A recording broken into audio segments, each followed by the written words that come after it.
Bismillahirrahmanirrahim. Assalamualaikum warahmatullahi wabarakatuh. A'udzu billahi minasy syaithanir rajim. Bismillahirrahmanirrahim. Alhamdulillahi rabbil alamin. Wassalatu wassalamu ala sayyidina Muhammadin afdhaliz zakirin wa sayyidish syakirin wa imamil mursalin wa khatamin nabiyyin wa ala alihi wa ashabihi wa man salaka tariqahum ila yaumiddin. Amma ba'd. Wa qala rabbi shrah li sadri wa yassir li amri wa hlul 'uqdatam min lisani yafqahu qawli. Wa qala Allah ta'ala fil Qur'anil Karim wa huwa asdaqul qailin. A'udzu billahi minasy syaithanir rajim. Bismillahirrahmanirrahim. Walillahil asmaul husna fad'uuhu biha. Wa qala Rasulullah sallallahu alaihi wasallam, inna lillahi ta'ala tis'atan wa tis'ina isman man ahsaha dakhala al-jannah.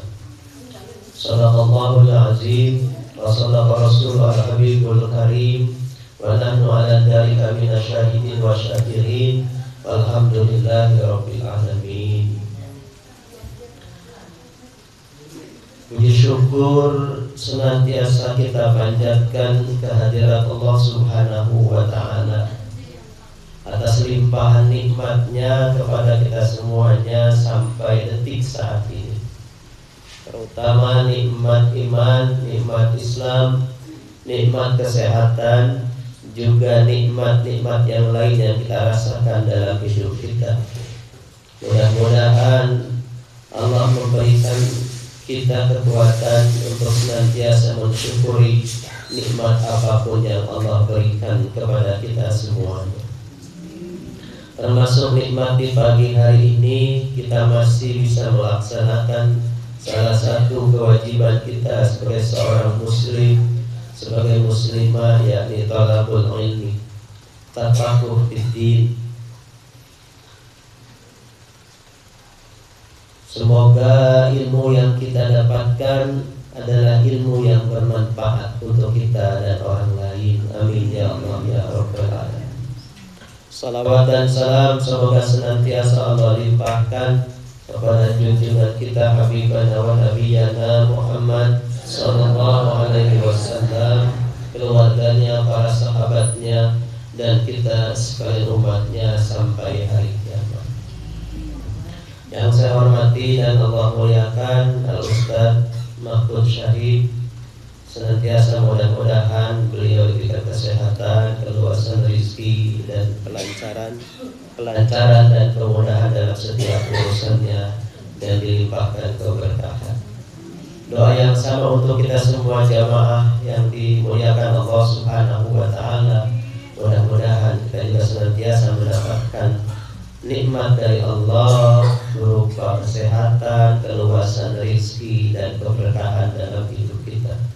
Mudah-mudahan Allah jaga kita sampai akhir hayat kita husnul khatimah. Amin ya Allah ya Rabbal alamin.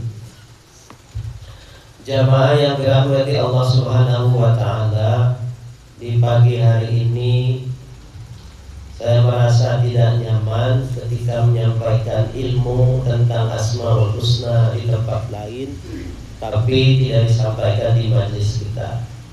Maka mulai hari ini ditambah satu kitab setiap bulannya, kajian kitab Asmaul Husna, buah karya Al-Imam Asy-Syaikh Burhanuddin Muhammad bin Muhammad An-Nasafi Al-Hanafi.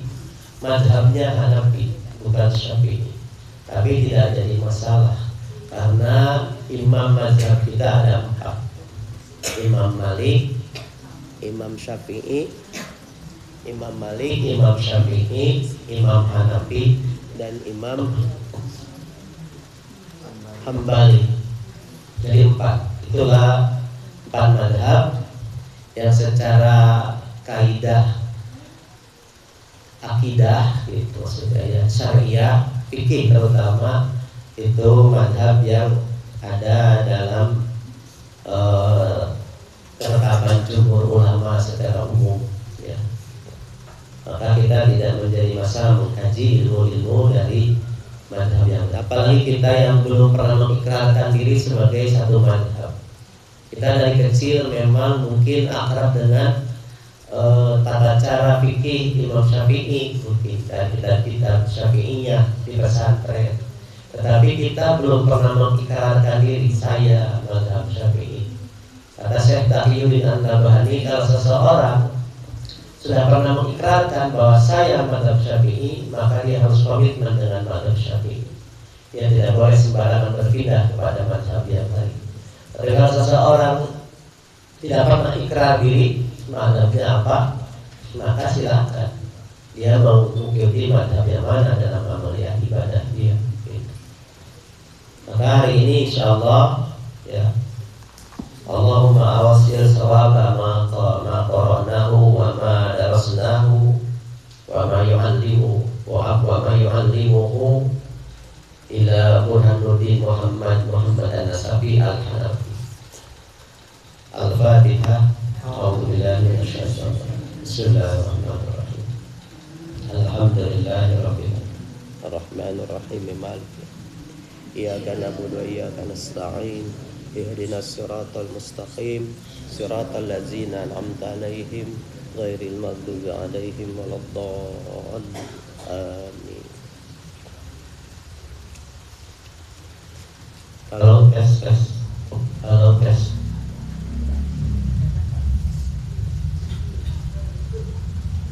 Seperti biasa kita awali kajian kita, apalagi hari ini kita akan bahas tentang Asmaul Husna dari awal.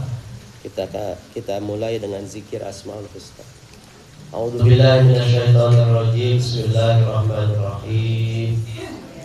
Ya Allah ya Rahman ya Rahim ya Malik ya Quddus ya Salam ya Mu'min ya Muhaimin ya Aziz ya Jabbar ya Mutakabbir ya Khaliq ya Bari ya Musawwir ya Ghaffar ya Qahhar ya Wahhab ya Razzaq ya Fatah ya Alim ya Qabil ya Basir ya Khafid ya Rafi ya Mu'iz ya Mudhir ya Sami ya Basir ya Hakam ya Adil ya Latif ya Khabir ya Halim ya Azim ya Ghafur ya Syakur ya Ali ya Kabir ya Hafid ya Muqim ya Hasib Jalil ya Karim ya Raqib ya Mujib ya Wasi' ya Hakim ya Wadud ya Majid ya Ba'is ya Syahid ya Haq ya Wakil ya Qawi ya Matin ya Wali ya Hamid ya Musi ya Mubdi ya Mu'id ya Muhyi ya Mumit ya Hayyu ya Qayyum ya Wajid ya Majid ya Wahid ya Ahad Ya Samad, Ya Qadir, Ya Muqtadir, Ya Muqaddim, Ya Muakhir, Ya Awal, Ya Akhir, Ya Zahir, Ya Batin, Ya Wali, Ya Muta'ali, Ya Bar, Ya Tawwab, Ya Muntaqim, Ya Afu, Ya Rauf, Ya Malikal Mulki, Ya Dzal Jalali wal Ikram, Ya Muqsit, Ya Jami', Ya Ghani, Ya Mughni, Ya Mani, Ya Dhar, Ya Nafi, Ya Nur, Ya Hadi, Ya Badi, Ya Baqi, Ya Waris, Ya Rashid, Ya Sabur, Ya Allah, Ya Allah, Ya Allah. Alhamdulillahirabbil alamin. Asmaul Husna salah satu zikir dan fikir. Jadi ketika kita membaca Asmaul Husna, ketika diucapkan oleh lisan menjadi zikir, tapi saat bersamaan harus bekerja juga fikir kita dengan merenungkan keagungan asma tersebut. Dalil tentang zikir Asmaul Husna dalam doa, dalam zikir, dalam aktivitas kita ketika memohon kepada Allah Subhanahu wa ta'ala dan ketika beribadah kepada Allah Subhanahu wa ta'ala berlandaskan Al-Quranul Karim. Quran surat Al-Isra ayat 110. A'udzu billahi minasyaitonir rajim. Qul ud'ullaha awid'ur rahman. Katakanlah Muhammad, ud'ullaha, berdoalah kalian kepada Allah, awid'ur rahman, dan berdoalah kepada Ar-Rahman. Saya disuruh berdoa kepada Allah atau berdoa kepada Allah Ar-Rahman. Yang kedua dalil Al-Quran surat Al-A'raf ayat 180. Walillahil asma'ul husna, dan bagi Allah memiliki asma'ul husna. Fad'uhu biha, maka berdoalah kalian dengan asma'ul husna. Kalau kita ingin meminta rizki, disunahkan ya Razzaq urzuqna rizqan katsiran halalan thayyiban mubarakan fihi min ghairi darin wala quwwatin wala ta'abin wala masyaqqatin minna. Itu doa yang enak. Minta rezeki anu teu capek, teu hese, gampang. Deket.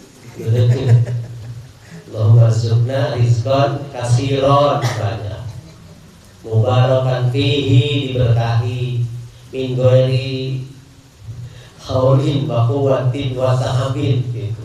Tanpa capek, tanpa hese, tanpa lelah rezeki. Karena ada rezeki yang seperti itu. Walaupun kita sudah bahas kemarin ya. Nah, ini dua dalil tentang Asmaul Husna. Masih banyak beberapa dalil yang lain yang dibahas. Di dalam Mu'jamul Fahros, indeks Al-Quranul Karim,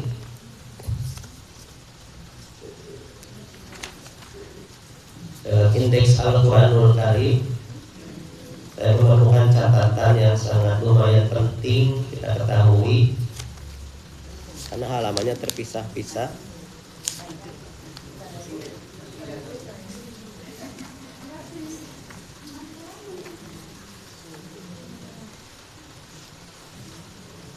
Di dalam Al-Quranul Karim Di dalam Mu'jam Syekh Muhammad Fuad Abdul Waqi, kalau kita yang di pesantren, belikan anak kita Mu'jam Muqahras supaya punya indeks Al-Quran di rumahnya.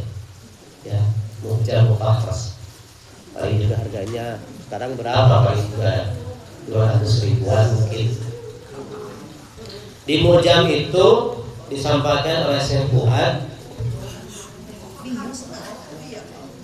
kata Allah, ada kita bahas pertama ini lafaz Allah, dimuat di Al-Quran ada 2699 kali. 2699 kali lafaz Allah diulang dalam Al-Quran. 2699 kali. Dalam rincian bentuk rafa 980. Jadi Allahu 980, dibaca nasab Allah 592 kali. Allahu 980, Allah 592, dan majrur kasrah 1125 kali. Allahi itu Allahu, Allah, Allahi dalam Al-Quran. Lalu ditotalkan 2697 sebenarnya jumlahnya, tapi ada tambahan 2 yang itu digunakan dalam format yang berbeda, yang kosakata berbeda. Tapi Syekh Fuad Abdul Baqi menggenapkannya menjadi 2699 kali lafaz Allah diulang di dalam Al-Quran. Dan lafaz Allah itu lafzul jalalah, lafaz pertama dalam Asmaul Husna, dan panggilan zat yang wajib dan berhak dan layak diibadahi oleh kita. Allah, itu Allah. Baru yang lainnya menjadi kesempurnaan dengan asma-asmanya yang lain. Mana yang lebih utama, kita berzikir atau berfikir ketika melantunkan Asmaul Husna? Dua-duanya harus dilantunkan, diiringi itu. Berfikir dan berzikir. Tetapi kalau dibandingkan antara zikir dan fikir, menurut Syekh An-Nasafi, al-fikru afdalu minaz zikri. Berfikir lebih utama dari berzikir. Menurut beliau, walaupun ada pendapat yang berbeda yang mengatakan berzikir yang lebih utama dari berfikir. Syekh An-Nasafi memberikan alasan kenapa berfikir lebih utama dari berzikir. Yang pertama, za'ala dzikra fatihata darajati siddiqin. Zikir adalah pembuka derajat orang-orang siddiqin, orang-orang solih. Pembukanya adalah zikir. Asyqala alladzina yadhkuruna Allah qiyaman wa qu'udan. Ciri-ciri orang siddiqin alladzina yadhkuruna Allah qiyaman wa qu'udan. Orang-orang yang berzikir kepada Allah secara berdiri ataupun duduk. Ali Imran 191. Wa ja'al fikra khatimata amrihim. Kalau berpikir itu adalah puncaknya. Puncaknya. Kalau berzikir pembukanya, berpikir ujungnya. Puncaknya, ujungnya, akhirnya. Makanya Allah Subhanahu wa taala menegaskan wa yatafakkaruna fi khalqis samawati wal ardh. Dan mereka berpikir tentang penciptaan langit dan bumi. Hasil akhirnya wa ghayatu syai' afdalu min mabda'ihi. Penghujung sesuatu lebih utama dari permulaan. Asani, yang kedua alasannya, tafakkaru sa'atin khairun min ibadatis saqalain. Berpikir satu saat lebih baik daripada beribadah. As-saqal ini maknanya malaikat dan manusia, ataupun maknanya Al-Quran dan Ahlul Bait. Wa zikru wal ibadah. Jadi zikir bagian dari berpikir. Lebih umum berpikir. Jadi kalau orang berpikir, dia berzikir. Yang ketiga, anal fikra wasilatun ila ma huwa a'zamu minat ta'at. Berpikir adalah pengantar menuju ketaatan. Kalau orang berpikir bisa mengarahkan kepada ketaatan. Wa huwa ma'rifatullah. Bihilafi zikir, kalau berzikir belum tentu.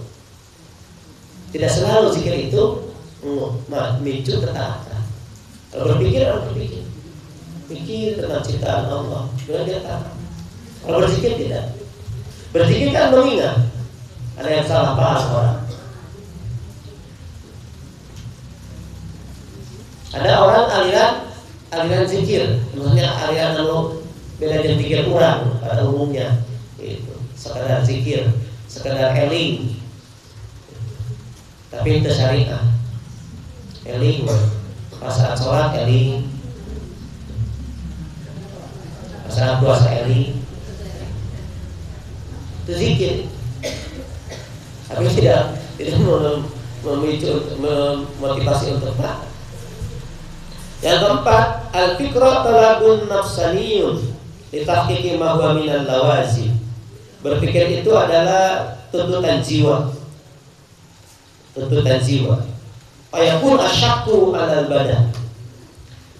Berpikir itu apa ya, fitrah itu berpikir itu. Allah berikan kita akal dan berpikir, dan itu nafsaniyah, jiwa, tak terlihat. Fayakun asyakku alal badan, dan lebih susah daripada fisik, ibadah fisik. Wal asyakku afdalu, dan zikir, karena zikir itu yang awalnya adalah lisan anggotanya, maka dianggap fikir dengan akal lebih utama dari zikir dengan lisan. Zikir dengan lisan. Kalimat thayyibah sekarang digunakan oleh orang-orang non-muslim. Kan di sinetron, Masya Allah, Astagfirullah. Padahal non-muslim kan pasek deh dari sinetron. Bahkan di dalam kehidupan nyata juga orang-orang non-muslim pasti mengucapkan kalimat-kalimat thayyibah. Karena di lisan, makanya orang ada yang lisan. Ada pondok yang di sana santrinya biasa dilatih untuk berzikir, tapi kemudian karena fitnah dari syaitan, si kiainya melakukan tindakan yang tidak senonoh kepada santrinya. Ada padepokan zikir yang kemudian ada hal-hal yang menyimpang di dalamnya. Nah, ini perlu waspada. Tapi pada umumnya kalau kita melaksanakan zikir kandungan Rasul, tidak ada masalah. Terus tadi fikir dan zikir harus digabung. Yang kelima, anal fikra la yakunu illa wa an yakuna khalisan lillah. Fa innahu la yumkin ayat tali'a alaihi ahadun aslan. Berzikir bisa dilihat oleh fisik mata. Apalagi kalau zikirnya pegang tasbih. Ya, pegang tasbih kemana-mana. Cara kita artis kita yang pegang tasbih kemana-mana. Bukan buruk, bukan, tapi kelihatan oleh manusia. Dan itu rentan. Rentan, hati kita rentan. Zikir. Ya, kalau sedang berzikir, kalau ahli zikir, lupa sepeda. Tapi kalau berpikir, tidak kelihatan. Orang sedang berdua. Dia sedang berpikir. Sekaligus saat berpikir, dia berzikir. Karena apa yang dia pikirkan ciptaan Allah. Masya Allah, langit, hangat. Masya Allah, Allah sangat berkuasa ya. Kata awan warna rupa-rupa, dan hidup abu-abu, dan hidup bodas. Dia berpikir, nggak kelihatan. Samanya sedang melampun sama orang. Makanya ketika Imam Syafi'i datang ke Imam Malik, kemudian kata Imam Malik, ini Syafi'i ini luar biasa, ahli ibadah, luar biasa, top. Anak putrinya Imam Malik penasaran, ingin ngecek benar nggak nih sepi ini hari ibadah. Kemudian malam awal sengaja mengintip, ingin tahu benar. Tapi dari malam pertama, sepertiga malam pertama, sepertiga malam kedua, sepertiga malam terakhir, dilihat terbangun-bangun ya, Imam Syafi'i. Dikonfirmasi. Katanya ahli ibadah, tapi pas rewae gitu. Ketika dikonfirmasi, kenapa tadi malam kau tidak kelihatan bangun malam? Malam ini aku sibuk memikirkan masalah umat. Sampai 40 masalah umat aku pecahkan. Lain masalah ece-ece, masalah anu keluar dari Al-Qur'an, dari hadisna, dan ini loh jawabannya. 40 masalah. Dan itu lebih besar pahalanya dari sholat sunnah. Itu contoh orang yang berpikir. Gitu. Yang keenam, anal mutafakir talibul taqarrub minal hadra bi aqlihi. Orang yang berpikir mencari kedekatan dengan Allah dengan akalnya. Wal zakir talibun bilisani. Orang yang berzikir mendekati Allah dengan lisannya. Dan akal lebih utama dari lisan. Ada orang yang tidak berbicara masih bisa dia berzikir dengan hati, tapi lisannya tidak bisa menggunakan untuk berzikir. Tapi karena lisan adalah alat pertama dalam berzikir. Tapi kalau akal menjadi pusat gerak kita, penentu syariat. Kalau akal tidak berfungsi, kita tidak bisa apa-apa. Sudah berhenti semua syariat.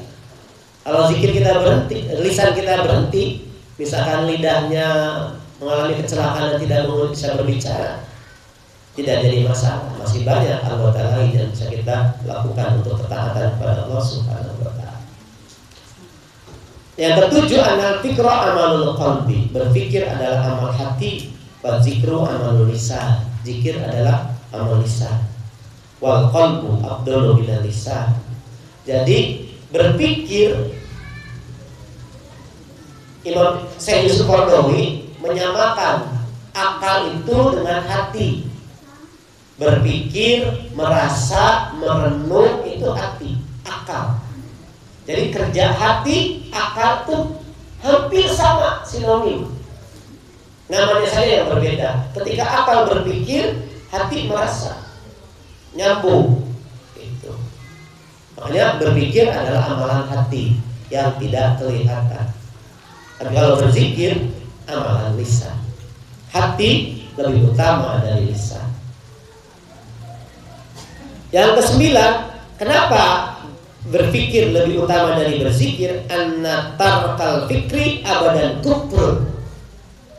Kalau kita tidak berpikir, kufur. Kita menggunakan akal kita untuk mengingat Allah, untuk merenungkan ciptaan Allah, kufur kita. Tapi kalau tarkud dikri abadan maksiatun. Tidak berzikir, maksiat. Lebih utama, lebih bahaya kufur daripada maksiat. Karena kalau kufur, iman jatuh. Kalau maksiat, hanya amalia yang rusak, bisa diperbaiki. Gitu. Yang terakhir, Rasulullah SAW adalah kana daimal fikr, orang yang senantiasa berpikir. Berpikirnya beliau adalah berzikir. Bukan orang yang senantiasa berzikir saja, tapi berpikir di dalamnya ada zikir. Makanya zikirnya harus dengan fikir. Kenapa dengan fikir? Makanya harus dilandasi ilmu. Orang banyak ya berzikir tanpa ilmu. Setelah berzikir karena tidak punya ilmu, ya nauzubillah, tidak melakukan amalan ibadah syariat dengan baik. Dia ahli zikir, berzikir, tapi ketika karena mungkin sesuatu hal dia melakukan maksiat. Jangan sampai ada ahli zikir kemudian melakukan maksiat. Ahli zikir pinjol, ahli zikir judol, dan lain-lain. Atau hal-hal yang maksiat. Bisa nggak zikir tidak bersambung dengan pikir? Bisa, kalau zikir tok tanpa berpikir. Kenapa tidak berpikir? Karena tidak punya ilmu syariah di kepalanya, hanya berpikir saja. Makanya hati-hati. Zikir kita harus didampingi oleh fikir kita, oleh ilmu halal haram, boleh tidak, gitu. Supaya tidak mandiri dan kemudian tidak tepat dengan apa yang diharuskan. Nah, Asmaul Husna ini kita gabung antara zikir dengan fikir. Saat berzikir, bekerjalah fikir kita merenungkan kekuasaan asma Allah itu yang kita rasakan dalam hidup kita. Ini dalil pertama, Al-Quran. Kemudian dalam dalil hadis seperti yang kita bacakan, hadisnya ada hadis riwayat Abu Hurairah. Ani Nabi alaihi salam annahu qala inna lillahi ta'ala tis'atan wa tis'ina isman man ahsaha dakhala jannah. Sesungguhnya Allah Subhanahu wa taala memiliki 99 nama, man ahsaha dakhala jannah. Barang siapa yang ahsa, dia masuk surga. Barang siapa yang ahsa, dia masuk surga. Makna ahsa ini oleh Syekh An-Nasafi rahimahullah taala dibahas. Apa makna ahsa ini? Enak sekali orang dengan ahsa masuk surga. Anaqulu innahu yuhattimu wujuhan arba'ah. Ada 4 makna ahsa. 1, ayakuna bi maknal addi, yakni annahu ya'udduha summa yad'u biha rabbah. Ahsa itu maknanya menghitung. Jadi kita membilang, ya Allah, ya Allah, Rahman, Rahim, Malik, Qudus, Salam. Ahsa, menghitung asma Allah, kemudian dia berdoa dengan asma itu. Dakhala jannah, makna ahsa. Menghitung saja jadi pahala, jaminan masuk surga. Yang kedua, makna ahsa ayakuna bi makna ilmi, bermakna mengetahui, tahu. Ketika kita mendengar Asmaul Husna Ar-Rahman, Maha Pengasih, gitu. Nah, langsung tuh kita bertahu Ar-Rahman itu Maha Pengasih. Dakhala jannah, tahu ilmunya. Yakni idza wasafal abdu rabbahu bi annahul malik, al-malik, Allah Maha Raja. Masya Allah, Allah akan menjadi raja. Dan terasa nanti di akhirat. Di dunia juga menjadi raja. Siapa yang bisa menghalangi Allah kalau sudah Allah mentakdirkan sesuatu? Raja pun tidak bisa apa-apa di dunia. Raja dunia tidak bisa apa-apa. Fir'aun tenggelam, Namrud mati. Banyak juga rejim-rejim masa depan yang hancur kalau Allah sudah berkehendak. Nah, itu udah wala jannah. Ayakuna bimana kokoh. Yang ketiga, bimana kuat. Alima lan tuhsu lan tutiku kullal istiqomah, yakni atau qari ayata hurmati hadhil asma dakhala jannah. Barang siapa yang menjaga kehormatan Asmaul Husna dakhala jannah. Kita menjaga kehormatan Asmaul Husna dengan meninggikan asma-asmanya dalam doa-doa kita. Yang keempat, inna idza akhadna hadal hadis ala wajhi sahih wa riwayah man as-soha ay man talabaha fil Qur'an wal ahadits. Orang yang membaca, orang yang melihat, membaca, menulis Asmaul Husna dalam Al-Qur'an dakhala jannah. Kita baca Al-Quran Asmaul Husna gitu. Allah Jannah. Atau kita menulis Asmaul Husna Allah Jannah. Lalu soal kesimpulannya, apapun yang berkaitan dengan Asmaul Husna, kalau bisa dalam pemahaman saya ya, yang termasuk akso itu, yang termasuk akso, membaca, menghitung, membaca, mengetahui arti, dan menjaga kehormatan Asmaul Husna. Itu masuk dalam waman ahsoha dakhala jannah. Dan siapa yang ahso, menghafalnya, membacanya, menjaga kehormatannya, menjadikannya sebagai asma dalam doa-doanya, dakhala jannah, masuk surga. Masya Allah ya. Ini adalah jaminan untuk orang-orang yang beriman. Itu menjadi luar biasa buat kita. Apa keutamaan dari Allah Subhanahu wa Ta'ala tentang Asmaul Husna ini? Yang pertama dalam Asmaul Husna ini adalah lafaz Allah, lafzul jalalah Allah Subhanahu wa Ta'ala. Kita sudah mengenal lafzul jalalah dari kecil, tapi kalau tanpa ada Rasul tidak akan mengetahui bahwa Tuhan kita namanya Allah Subhanahu wa Ta'ala. Dengan kerja akal, dibimbing wahyu, barulah kita tahu.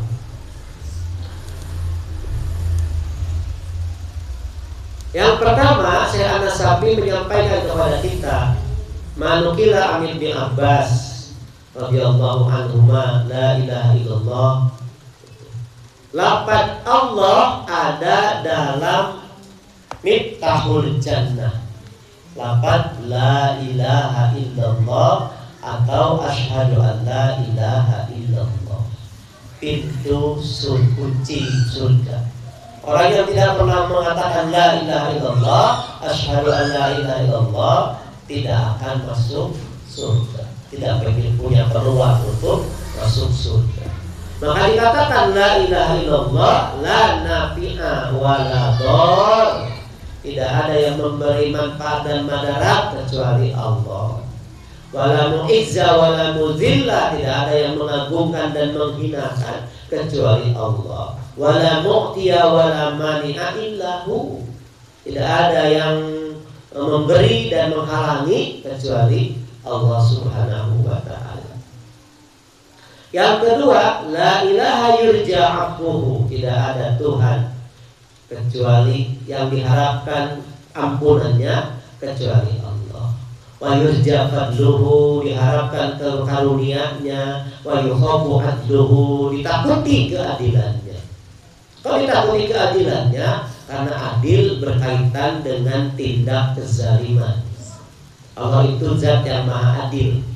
Kalau di dunia ada orang yang baik tapi sengsara, orang baik terzalimi, Allah al-adil. Nanti di akhirat Allah akan kembalikan keadilannya dengan memberikan apa pahala terbaik buat orang yang dizalimi dan apa balasan terbaik bagi orang yang zalim. Itulah adil. Makanya yukhafu adluhu, ditakuti keadilannya. Di dunia kita masih belum bisa menemukan keadilan sejati. Wa yu'manu jawruhu, dan dirasakan aman. Apa bukan kekejaman ya jauh itu? Seperti Al-Muntakim. Al-Muntakim itu Allah maha menyiksa. Serem. Allah maha menyiksa. Kita lihat orang-orang yang ingkar kepada Allah, Fir'aun, Namrud, Abraha, ya. Itu Al-Muntakim. Orang-orang yang ingkar kepada Allah, itu. Allah punya sifat Al-Muntakim, maha menyiksa, karena siksanya sangat pedih, tidak ada ujung pangkal. Wa yukalu rizquhu, Allah juga yang ditawakali oleh kita rizkinya. Itu. Jadi Allah Subhanahu wa Ta'ala. Wa ghaffaruz dzunubil muslimin, Allah yang maha banyak mengampuni dosa-dosa hambanya yang berdosa. Wa malja'ut taibin, dan tempat berlindung bagi orang-orang yang tobat. Wa muntaha maqsidil arifin, dan penghujung dari orang-orang arifin. Maksud-maksud orang-orang arifin. Yang ketiga, la ilaha illallah isyaratul ma'rifah wa tauhid. Lafaz la ilaha illallah adalah isyarat kemakrifatan kita dan ketauhidan kita. Bilisanil hamdi, dengan lisan kita memuji dan menguatkan ilal malikil hamid, akan kerajaan Allah yang maha terpuji. La ilaha illallah faka'annahu qala la ilaha lahu al-ala. Tidak ada Tuhan kecuali Allah. Wan na'ma, yang memberikan nikmat. Wal qudratu wal baqa, yang berkuasa dan kekal. Wal azamatu, yang agung. Wassana, agung. Wal izzatu wassana. Wassuhtu wal ridho, yang murka dan maha ridho. Jadi Asmaul Husna itu terangkum dalam lafzul jalalah. Ketika kita menyebut lafaz Allah, maka sebenarnya sudah terhimpunlah sifat-sifat Allah, semuanya kesayangan sempurna. Diurai satu persatu sampai ada 99 dalam hadis selain lafzul jalalah, untuk memberikan kepada kita mungkin bisa kita mengenal langsung ya asma-asma Allah yang lainnya, tetapi tanpa diurai juga dalam lafzul jalalah Allah. Makanya lafaznya la ilaha illallah sudah mencakup kesempurnaan asma Allah subhanahu wa ta'ala dalam lafzul jalalah. Karena itu tidak boleh lafzul jalalah diganti dalam bahasa sholat. Tidak boleh. Ahli fikih kita menentukan, para ulama, diganti misalkan Ar-Rahmanu Akbar, Al-Wahhabu Akbar. Tetap tidak boleh. Harus lafzul jalalah diganti oleh bahasa asma Allah yang lain. Itu gabungan lafzul jalalah. Yang terakhir, ini ada kisah terakhir. Ruya an Nabi sallallahu alaihi wasallam annahu qala li Arabiyyin ismuhu Husain. Suatu hari Nabi berkata kepada seorang Arab namanya Husain, "Ya Husain, law aslamta alamtuka kalimatain yanfa'anik." Hai Husain, bila kamu masuk Islam, aku akan mengajarkanmu 2 kalimat yang akan bermanfaat bagimu. Aslam Husain. Kemudian Husain masuk Islam. Subhanallah, kemudian dia berkata, "Alimni hatainil kalimataini ya Rasulullah." Ajarkan kepadaku 2 kalimat tadi ya Rasulullah.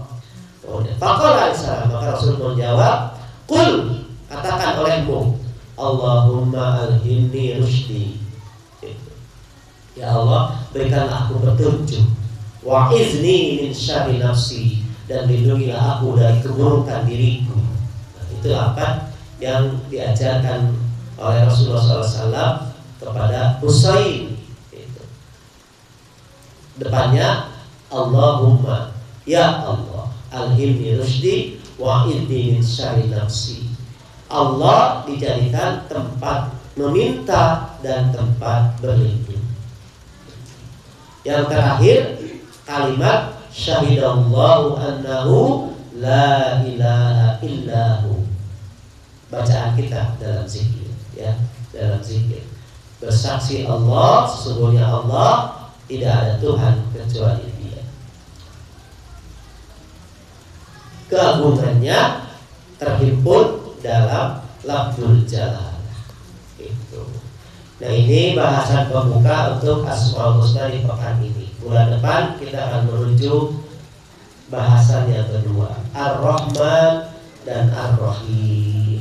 Seperti apa pembahasannya kita akan bahas di pekan di bulan yang akan datang. Alhamdulillahirabbil alamin. Demikian pembahasan awal kajian kitab Asmaul Husna di pekan ini. Mudah-mudahan ada manfaatnya dan menambah ilmu pengetahuan kita. Dan boleh kita mencoba untuk menggunakan zikir ini dalam doa kita. Walaupun kesananya bahasa Sunda, tapi nggak apa-apa, depannya mah bahasa Arab dalam pengertian panggil Asmaul Husna. Apa sih yang sekarang kita rasakan berat dalam hidup kita? Itu ingin diberi apa sih kita oleh Allah? Rasa-rasanya kita memang jarang. Seperti saya sampaikan pekan kemarin, rasa-rasanya kita masih pantas gitu, maksudnya doa-doa kita belum diijabah karena kita memang belum sering gitu doanya, belum sering. Apalagi sampai kalau ulama dulu ya sampai 40 tahun berdoa baru diijabah. Itu juga mengulang-ulang doa, ya Razzaq, ya Wahhab, ya Ghaffar, dan lain-lain. Panggil dalam doa-doa kita dan sampaikan hajat kita kepada Allah Subhanahu wa ta'ala. Alhamdulillahirabbil alamin. Yang benar dari Allah, yang salah dari kesalahan saya pribadi, semoga Allah Subhanahu wa ta'ala mengampuni. Kita akhiri dengan doa kafaratul majlis. Subhanallahumma wa bihamdika asyhadu an la ilaha illa anta astaghfiruka wa atubu ilaik. Billahi taufiq wal hidayah. Assalamualaikum warahmatullahi wabarakatuh.